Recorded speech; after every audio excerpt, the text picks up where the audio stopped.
Welcome to Markets on Air, with a focus on the automobile industry. The Frankfurt Motor Show, gearing up for future mobility. Glamour, elegance, and high-tech, it's all on display at the Frankfurt International Motor Show. One of the stars of this year's show is the new Mercedes S-Class convertible. It's complete with onboard computer. And it's fully online, of course. The internet has been making its way into the automobile, a theme at this year's motor show, bringing together car makers, high-tech companies, and mobile service providers to explore potential partnerships. We can imagine working together. Our entertainment systems are already running on Apple Play or Android, for example. But the heart of the automobile that represents the car's intelligence is made by us and not by iOS or Android. And that's not going to change. There's plenty of self-confidence at Audi too, where self-driving cars are no longer just a vision of the future. This one parks itself at the push of a button. The German auto industry has no reason to hide its light under a bushel. When it comes to piloted driving, our technology is almost ready for mass production. Another hot topic at this year's Frankfurt Motor Show is electromobility, something German Chancellor Angela Merkel is pushing at home. The German auto industry has invested heavily in the new technology, but the short driving distance and high cost of electric cars are holding back demand. We will tackle this problem in the coming weeks, and by the end of the year, we'll come up with the right incentives to get more electric cars onto the roads.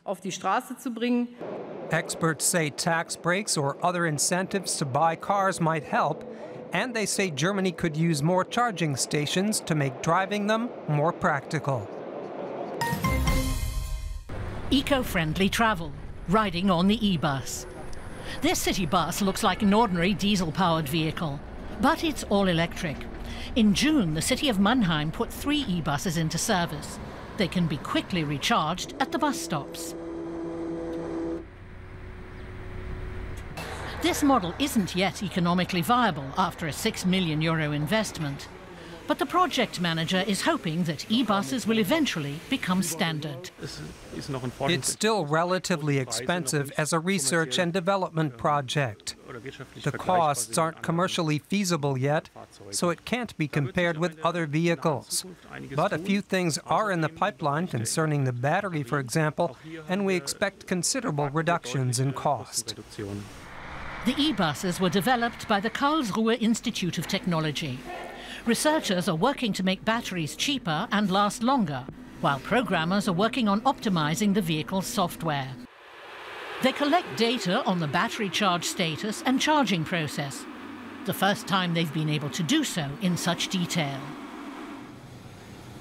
The project is expected to give electric vehicles a huge boost, someday making the e-bus a common sight in cities across Germany. Some 14,900,000 cars were manufactured by German car makers around the world in 2014. That's 6% more than in the previous year, amounting to record sales of more than 380 billion euros. Some 2/3 of that came from exports. Most cars made in Germany go to other EU countries, to North and South America, and to China. Leader in research and development. The automotive industry was once again the leading research sector in Germany last year. Car manufacturers invested nearly 18 billion euros in the development of new technology. Research focused mainly on improving engine performance, reducing emissions, and optimizing the production process. Borgward restarts production. 5 decades after going out of business, Germany's historic Borgward brand has returned to the market. The first new model is an SUV presented at the Frankfurt Motor Show. Borgward has been revived by a major car maker in China, where the cars are being built and put on the market. Sales in Germany and Europe are sure to follow. Gathering knowledge, Chinese students in Dresden. Dresden's University of Technology is home to some 37,000 students, over 1,000 of them from China. The school is best known for its mechanical engineering program and technical courses. These two Chinese students have come here to study mechanical engineering. Germany is the best place in the world to study engineering and technology, especially automotive engineering.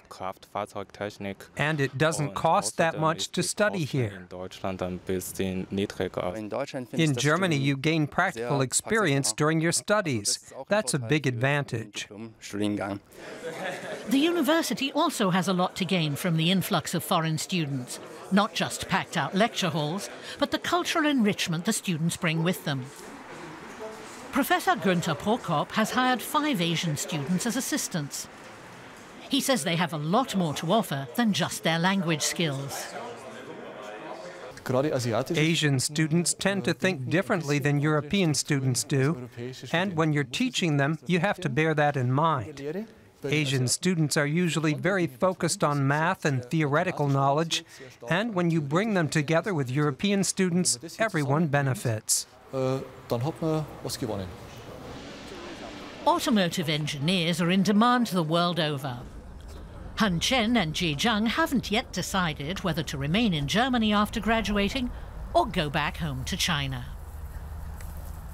And that was Markets on Air, with a focus on the automobile industry.